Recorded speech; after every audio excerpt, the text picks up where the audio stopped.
মানুষ এখন স্বার্থপর হয়ে যাচ্ছে দিন দিন। কথা বলেন, খালি নিজে নিজে নিজে নিজে মানুষ, আর এখন মানুষ নাই। বাড়ছে জনসংখ্যা, কমছে মানুষ। জনসংখ্যা তো দিন দিন করে বেড়ে যাচ্ছে, হু হু করে জনসংখ্যা বেড়ে যাচ্ছে, কিন্তু প্রকৃত মানুষ তো পাওয়া যায় না। হিউম্যান অ্যানাটমি, প্রকৃত মানুষ, মনুষ্যত্ববোধ যার আছে, যার মনুষ্যত্ববোধ আছে, এমন মানুষ পাওয়া যায় না। কেসিং সর্বস্ব মানুষ।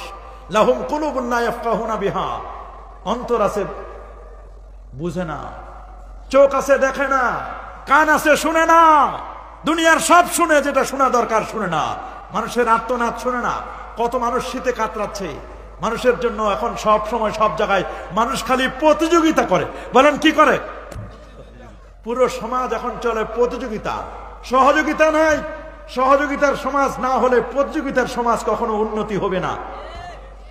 আমরা কি প্রতিযোগিতার সমাজ চাই না সহযোগিতার সমাজ? আমার রাসূল বলেন, তোমার তরকারির মধ্যে একটু ঝোল বাড়ায় দাও আয়েশা, প্রতিবেশীকে যেন দিতে পারো। প্রতিবেশী তো এখন আর প্রতিবেশী নাই, প্রতিবেশী কষ্ট দেয়, আছে না?